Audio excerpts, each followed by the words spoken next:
Bonjour à tous et bienvenue dans cette nouvelle vidéo. Aujourd'hui, je vais vous expliquer comment écrire un titre qui suscite l'intérêt de votre audience et qui les pousse à ouvrir vos emails. Les méthodes que je vais vous présenter aujourd'hui m'ont permis d'obtenir de très bons taux d'ouverture pour mes clients. Vous pouvez d'ailleurs le voir à l'écran avec quelques exemples de taux d'ouverture. Mais avant de vous donner justement ces astuces, je vais commencer par me présenter si vous ne me connaissez pas encore. Moi, c'est Nicolas, je suis le cofondateur de la Daily Agency. On triple les revenus des coachs et des formateurs en l'espace de 90 jours grâce à notre écosystème d'emailing.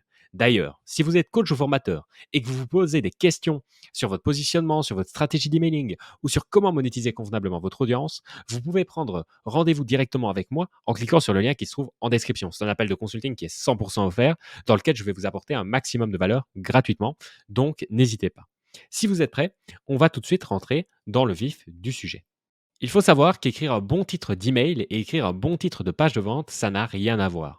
On peut faire un long titre pour une page de vente, mais on ne peut pas faire un long titre pour un email. L'email va surtout jouer sur la curiosité, sans tomber dans le putaclic, pour ne pas lasser l'audience. Dans cette vidéo, je vais vous présenter 7 catégories de titres que j'aime utiliser régulièrement.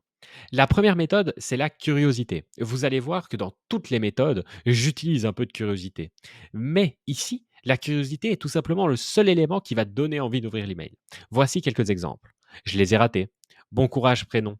Merci, mamie. D'ailleurs, c'est vrai, j'ai oublié de le spécifier, mais quand vous voyez prénom entre crochets, c'est tout simplement qu'il faut bien sûr mettre le tag prénom que vous avez bien sûr récolté lors de l'inscription de vos abonnés ou de votre audience. Dans ces trois exemples, on s'interroge sur le contenu de l'email. Et c'est justement ce qui va inciter le lecteur à ouvrir l'email. Passons tout de suite à la deuxième méthode. Elle va combiner les bénéfices et la curiosité. Par exemple, comment tripler son chiffre d'affaires en travaillant moins. Il la séduit sans parler. Perdre du poids en mangeant 3000 calories. En fait, la clé, c'est d'amener le bénéfice recherché, mais surtout d'introduire un élément de curiosité qui va pousser vos abonnés à se dire comment c'est possible. Comment ça? Comment il a fait pour tripler son chiffre d'affaires en travaillant moins? Nous pouvons maintenant parler de la troisième méthode, il s'agit du choc. Petite astuce pour cette partie, vous pouvez dire l'inverse de ce que pense votre audience. Ou au contraire, vous pouvez affirmer une objection. Ils doivent en fait vraiment être surpris lors de la lecture du titre. Voici trois exemples. L'email marketing est mort. Avertissement pour Nicolas. Je déconseille de faire du sport. Maintenant, nous pouvons passer à la quatrième méthode. La personne doit se dire à la fin de la lecture de ce titre, c'est impossible. Il n'y a pas moyen, ça n'existe pas, c'est impossible. Par exemple, j'ai fait 22 948 euros en 2 heures. 10 jours pour tripler tes revenus. Il perd 1 kilo par jour. Mais attention, il faut utiliser cette technique vraiment avec parcimonie, parce que c'est souvent très putaclic comme titre. Ou alors justement, vous pouvez le faire, mais alors vous devez être très très bon dans votre copywriting pour faire une transition qui est parfaite dans l'email. Il ne doit pas avoir la sensation de se sentir un petit peu arnaqué lorsqu'il lit l'email. Il doit vraiment y avoir un lien. Vous ne devez pas juste écrire un titre pour faire un titre qui donne envie d'être lu. C'est pas ça l'objectif. Vous ne devez pas mentir. Passons maintenant à la cinquième méthode. C'est un classique, c'est l'urgence. Donc parfait pour la fin des promotions. Voici quelques exemples comme toujours. Fermeture imminente, je ferme les portes dans 4 heures, tic tac, etc.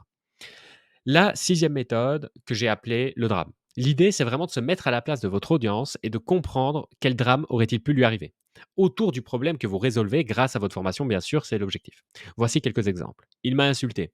Les entrepreneurs te mentent. Elle m'a trompé. Et la dernière méthode, c'est tout ce qui a un lien avec l'actualité. Plus c'est controversé, plus vous prenez un vrai parti, plus ça va cliquer. Par exemple, je suis contre les gilets jaunes, Cédric Doumbé versus Baki, etc. Attention, pour que les titres soient bien visibles, même sur version mobile, il ne doit pas dépasser les 60 caractères. Donc faites bien attention à la longueur de vos titres. Dernière astuce, jouez avec les noms d'expéditeurs. Imaginez recevoir un mail de Nicolas. Maintenant, comparez avec Nicolas le vacancier. Lequel vous intrigue le plus? Lequel vous donne immédiatement un contexte? C'est Nicolas le vacancier. Essayez différentes variantes en fonction du contenu de votre email. En fait, amusez-vous et vous verrez, vous allez avoir d'excellents résultats. Par exemple, vous pouvez utiliser le Père Noël, ton banquier, ta femme, ta maman, peu importe. Chaque variation doit donner un indice sur ce que contient le mail. Et ça va piquer en fait l'intérêt et la curiosité de vos lecteurs et ils voudront tout simplement ouvrir vos emails. Si vous appliquez tout ce que je vous ai raconté dans cette vidéo, vous allez voir que vos taux d'ouverture vont être grandement améliorés. Et n'oubliez pas, si vous êtes coach ou formateur et que vous vous posez des questions sur votre positionnement, sur votre stratégie d'emailing ou sur comment monétiser votre audience convenablement, vous pouvez prendre rendez-vous directement avec moi en cliquant sur le lien qui se trouve en description. C'est un appel de consulting qui est offert, c'est 100% gratuit, dans lequel je vais vous apporter un maximum de valeur. On se voit en call très bientôt.